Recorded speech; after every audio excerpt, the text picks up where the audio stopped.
of that remit, sadly, is going to be postponed. The other thing that we have to bear in mind here is the person-to-person transmission. And if you were to start fertility treatment, it's very likely that you are going to need an intensive level of monitoring through sometimes daily scans or bloods, and you are going to need that face-to-face contact. Now, some of it can be done remotely, but some of it is unavoidably face-to-face. And as a result of wishing to protect the wider general public, anyone else who may be in the clinic, and also the health professionals there, again, it's recommended that this doesn't go ahead at this particular point in time. In addition to that, if we were to treat you and you were to become pregnant, but later on develop symptoms of COVID-19 or contract the disease, then there is the potential for complications to happen, which may require the NHS. And at the moment, what we're trying to do is alleviate the burden on the NHS, which is also why all elective procedures are essentially being cancelled and deferred. So, for example, if you suffer from a condition like endometriosis, that may mean you need to be operated on before you have your fertility treatment, we won't be able to do this for you simply because the situation with the NHS is that we are preparing to only deal with critical emergency situations as we try and essentially deal with the crisis that is about to hit us in the coming weeks. So there's a couple of really complex reasons I hope you can understand, which are to do with the wider sort of ethics and wider spanning implications in terms of delivering any treatment to someone who wishes to become pregnant at this time. The other advice that's been issued is that for anyone who is potentially immunocompromised due to the fact that they have a chronic long-standing health condition, it's been advised for you also to not get pregnant, certainly not through fertility treatment, but also to avoid pregnancy naturally occurring. So I would strongly recommend that you consider an effective contraceptive at this time as well in order to try and avoid becoming pregnant. For those who've secured CCG funding or NHS funding, please rest assured that every clinic will do their utmost to communicate with the CCGs who are aware of the coronavirus situation, and will liaise with them regarding your funding and ensure that hopefully it's going to be made available later on once treatment does resume. So I want people to feel reassured on that front that clinics are going to do whatever they can in order to try and secure that for you, as we are facing an unprecedented situation here. And just to say that anyone who is affected by this, who has been looking forward to having treatment or getting pregnant, please make sure that you're getting the relevant emotional support of either through counselling or reaching out to various organisations, support groups, to family and friends.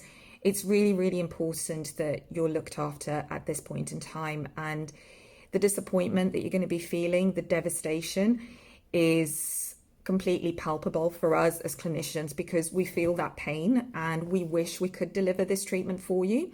But at the moment, we are following strict guidance, which has been made with the best of intentions behind it. And if we look at how this guidance compares to other countries and other parts of the world, so the Americans have essentially stopped doing any non-urgent treatment as well, and have recommended that all of the treatment, elective treatment and news cycles which were supposed to be done should be deferred and need to wait. For how long, no one knows. The Australians haven't been as strict with this, and they are allowing general treatment to go ahead if a person is well at the moment, but then they don't have the number of cases that we do within Europe, within the UK, and also within America. And the European Society of Human Reproduction has also strongly recommended that all non-urgent treatment is deferred until a later date. So we are essentially following guidance which has been issued by a couple of other countries as well.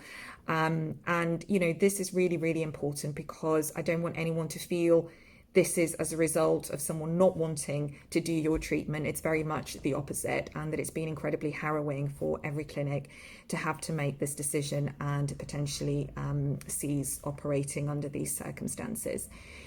So I will be bringing you the latest and most up-to-date information, including the front line and what's going on as it all emerges and comes out. I'm just hoping that everyone is okay at this time, looking after themselves. If you are pregnant, then please remember the 12-week rule by the government to certainly self-distance, but also ensure that you spend most of your time at home and limit any social contact in order to try and avoid any contact with someone who may be a carrier of coronavirus. So this is really to protect you. And even if you're not pregnant, it doesn't matter. What is really, really important and really just, I can't get it across enough, fundamentally important and critical, is the fact that essentially everyone should be practicing self-distancing. And this includes avoiding any crowded areas or places and limiting social contact with other people, simply because in order to get ahead of this virus, in order to try and prevent its spread, we have to do these things. And I know that they're hard. I know that it essentially means all our lives are pretty much turned upside down for the next couple of weeks. But we have to get through this really difficult period in order to try and essentially make sense of this virus and stop it spreading any further. So please make sure that you're following the government advice and keeping yourself and your family as healthy as possible, but also all of our health workers as well, who are going to be stretched to the brim. Our hospitals are going to be coping with unprecedented levels of cases, and it's really, really important that the only people who come to hospital are those who really urgently need our care and attention, because every time someone does come in, they potentially also put other people within the hospital at risk, as well as the staff. So please follow the government advice. Stay at home if you've got a high temperature or if you've got symptoms of coronavirus, and only call 111 if you are deteriorating or there are any potential complications that you're experiencing.